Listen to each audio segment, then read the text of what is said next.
ቃል መኝታ ቤት በሯን ዘግታ እያለቀሰች ነው። የሚያስለቅሳትም እያደረገችው ያለው ነገር አሁን ላይ ግራ ጋብቷታል። በኃይሉም እውነቱ ከወጣ ምንም ባሌ እንደማይላትና አስፓልት አውጥቶ እንደሚጥላት ታውቃለች። ሰላምም ካነጋገሯ የምትናገረው ዲኤንኤ ውጤቱ ይታወቅና ከዛም በኋላ የሚሆን ይሆናል። እስከዛው እናቴ ብለሽ እንዳትጠሪኝ፣ እናትሽ አይደለሁም። የዲኤንኤ ውጤቱን ካላወቁ ልጄም አልልሽም እናቴም እንዳትኝ ትላታለች። ግራ የተጋባችው ቃል አሁን ላይ የሰላምን ፊት ለማየት ራሱ ግራ ገብቷታል። መኝታ ቤት ሩጣ ሄዳ በሯን ዘግታ አልጋዋ ላይ ቁጭ ብላ ማልቀስ ጀምራለች። ምክንያቱም የወደፊት እጣ ፈንታዬስ ምንድን ነው? አሁን ወደዛ ህይወት ልመለስ ነው ወይ? እንዴትስ ነው መሆን ያለብኝ? በማለት ግራ የተጋባችው በኃይሉም ከቤት ወጥቶ መሀል አስፓልት ላይ ሆኖ ቆይ ይህንን ህይወቴን እየበጠበጠው ለሰላምም ይሄን ነገር እየነገራት ያ የተረገመ ሳሚ ነው። ስለዚህ እሱን ማጥፋት አለብኝ። እሱ እንደዚህ እንዳደረገኝ እኔ እሱን እገለዋለሁ።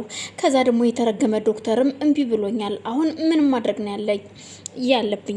ሰላምም አሁን ላይ አካኪ ዘራፍ እያለች ነው። የማደርገው ነገር ሁሉ ግራ ገባኝ። ሲቀጥል ደግሞ እዚህ ጋር የገነት የአቶ ሰለሞን ሚስት፣ ምክንያቱም ሙሉ ዶክሜንት እሱ ጋር እንዳለኝ አውቃለሁ። መረጃ ይኖራታል፣ ያስቀመጠችበት መረጃ ሊኖር ይችላል። ስለዚህ ይሄ ሁሉ አሁን ተደምሮ ምን ማድረግ ነው ያለብኝ? ነገሮች ሁሉ ዙሪያዬን ከበውኛል። አሁን ጨረስኩ፣ የሰላም ብቻ ነው የቀረኝ ስል ጭራሽ ሌላ ታሪክ መጣብኝ ዙብዳ በማለት አስፓልት ላይ ቆሞ እያወራ ያለ የገነት ጎረቤት ጓደኛዋ ፀሐይ ለበኃይሉ ወሬውን ለማቀበል ትመጣለች። እናም ስልክ ደውሎ እያወራ ያለ ሳሚን የሚገሉት ሁለት ወጣቶች ልኮ ስለነበረ ሳሚ በአጋጣሚ መንገድ ላይ ነበር። መንገድ ላይ በድንገት ብሌንን ያገኛታል። ብሌንን አግኝቷት ብሌንም እንደ ሰላማዊ ሰው መስሏት ሰላም እንዴት ነጠፋ ሆይ ካለችው በኋላ አለው ደህና ነኝ፣ በጣም እናፍቀሽኝ ነበረ፣ እናም እንዴት ነሽ በማለት እሱም ሰላምታውን ሲቀጥል ደህና ነኝ፣ ግን ምንድን ነው በሰላም ነው? በጣም የተለየ ነገር ሆነ፣ ለምንድን ነው የጠፋኸው እኛ ጋር በማለት ስጠይቀው አይ ስላልተመቸኝ ነው እየጠፋሁት፣ ከዚህ በኋላ አልጠፋም እኔ የምልሽ ማለት ነው በማለት እጇን አጥብቆ ሲይዛት ግራ ተጋብታ ብሌንም እንዴ እጅን ልቀቀኝ እንጂ አመመኝ እኮ ስትለው እሺ ይቅርታ በማለት አሁንም ባያጠብቀውም እንኳን እጇን እንደያዛት ነው። እናም ሁኔታውን አይታ ብሌንም እጇን ተቀማውና ምን እያደረክ ነው? ይኸውልሽ አንቺ የኔና የኔ ነሽ፣ የማንም ልትሆኚ አትችይም። ስለዚህ ከዚህ በኋላ እኔና አንቺ አሁን መሄድ አለብን፣ ከዚህ ሰፈር መውጣት አለብን። ይገድሉናል፣ አንቺንም ሆነ እኔን የሚገድሉን ሰዎች አሉ። ስለዚህ መውጣት አለብን። እውነቴን ነው የምልሽ፣ እንደፈለግሽ አድርጌ አኑርሻለሁ ይላታል። እኮ የታቀኸኝ ነው እኔን እንደዚህ አድርገህ የምታኖረኝ? አንተ ማነህ? እኔ ካንተ ጋር የምሄደው እኔስ ምንድን ነኝ? እንደው ምንም የማላቅ ከፍት ወይስ በግ መሰልኩ እንዴ? ዝም ብዬ ሂጅ ስባል የሚሄድ ማየት አስተሳሰብ ነው የምታስበው በማለት እሷም ተሳልቃበት ዞር በልልኝ ብላ ጥላው ስትሄድ እጇን ይይዛታል። ይኸውልህ ስነ ስርዓት ይኑርህ፣ መከበር ከፈለክ ተከበር በማለት አሁንም እጇን ቀምተው ጥለው ትሄዳለች ብሌን። ሳሚም በፍጹም ብሌን የፈለገ ነገር ብታደርጊ አሁን ለአሁኑ ልለቅሽ እችላለሁ እንጂ መቼም አልተውሽም፣ አንቺ ማንም አይደለሽም የኔ ነሽ በማለት ነገሮችን እያብሰለሰለ መንገዱን ይቀጥላል። ከኋላ በኃይሉ ቅጥረኞች አንደኛው ከአስፓልት ላይ ኮልብስቶን አንስቶ ድምፁን ኮቴውን አጥፍቶ ተከትሎ የሳሜን ማንጀራቱን ይመታዋል። በዛን ሰዓት እሱም የሚያደርገው ሲያጣ ይወድቃል። አይዞህ ሀይ አለንልህ ያለው ሰውም የለም።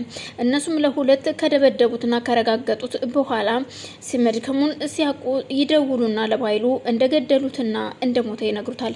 በኃይሉም እጅግ ደስ ብሎት ገደላችሁት ሞተ ወይ ሲል ከኋላው ማን እንዳላላየምና ፀሐይ ስለነበረች ቆይኔ ጉዴ ፈላ፣ ደግሞ ማን ነው የገደሉት? ማንን እየገደለ ነው በማለት ታዳምጣለች። እናም እሱም ስልኩን አውርቶ ድንገት የሆነ ከበድ ሲለው ዘወር ሲል ከጀርባው ፀሐይን ያያል።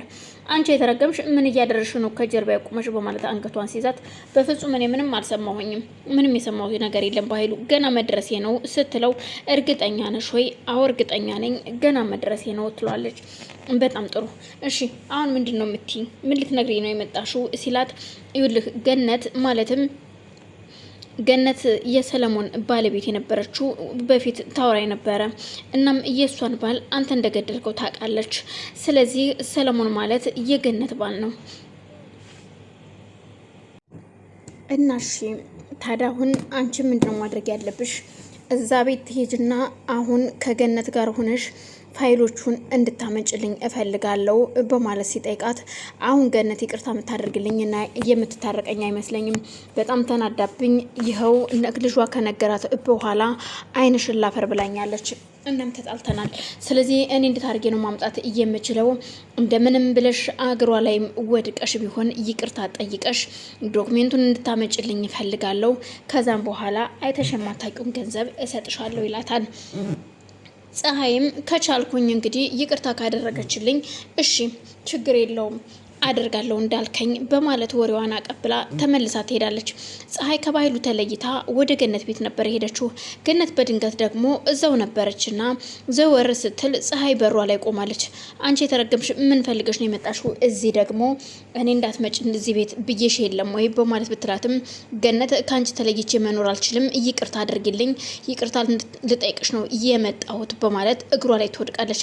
ገነትም አይኗን እያጉረዘረዘሽ ያንቺ ይቅርታ አያስፈልገኝም አታስፈልጊኝም፣ ጉርብትናሽም ሆነ ጓደኝነትሽ አያስፈልግም። የስንት ዓመት ጓደኛ ብዬ ያመንኩሽ ካድሽኝ፣ ወሬ ሄደሽ ወደዛና ወደዚህ ያቀበልሽ በማለት በፍጹም እንደዚህ ያደረገኝን ሰው ደግሞ እገለዋለሁኝ። እመኝኝ ገነት፣ እኔ አሁን እያላንቺ የትም መኖር አልችልም፣ በቃ ራሴን አጠፋለሁ የሆኑ ያልሆኑትን ወሬዎች ስታወራት ገነትም እውነት መስሏት እሺ ይቅርታ አድርጌልሻለሁ በማለት ይቅርታን ተቀብላት ጓደኛዬ ያላንቺ ማናለኝ በማለት በክፉም በደጉም አብረን የነበርንን ትላትና ከታረቁ በኋላ ወደ ቤት ከገቡ በኋላ የሆነ ቀይ ይዤ ልምጣ በማለት ገነት ጥላት ትሄዳለች።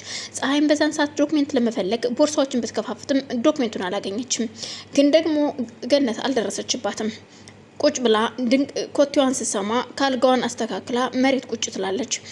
በዛን መሀል ብሌን ዳግምን ወደ ቤት እንዳትመጣ ምክንያቱም ቃል በኃይሉን እንደወጋው ነግራታለች። እናም ይሄው ሰላም አሁን እያበደች ነው፣ እቤት ይወጣል አሳልፌ ለህግም እሰጠዋለሁ እያለች ነው። እና ይሄንን እየሰማህ እንዳትመጣ ከመምጣት ግቢ ከመግባት በፊት እኔ ንገረኝ እኔ ያለው ስትለው አልገባኝም አሁን እኮ በር ላይ ነኝ ሲላት እዛው ጠብቀ የመጣው በቃ እንዳትገባ በማለት ወደ ውጭ ትወጣለች። ዳግም አንድ ነገር ልንገርህ፣ አሁን ቃል ነግራታለች ለሰላም እኔን ሁሉ ተቀይማኛለች ለምን አልነገርሽኝም ብላ። እናም መሆን ያለበት ሆኗል፣ አንዴ ቤት ፈልግ እያለች ነው። ግን አሁን አንድ ነገር እንድታደርግልኝ እፈልጋለሁ። ዛሬ ማታ ቃልን እንድትጋብዛት እራትና ከቤት ካስገብተሃት እራት እንድትጋብዛትና እናቴ ማን እንደሆነች ማወቅ አለብህ ዛሬ፣ ምክንያቱም ዛሬ ነው ያለው ቀን ትለዋለች። እንዴት አድርጌ በቃ እንደምንም አድርገህ እናቴን ማግኘት ፈልጋለሁ።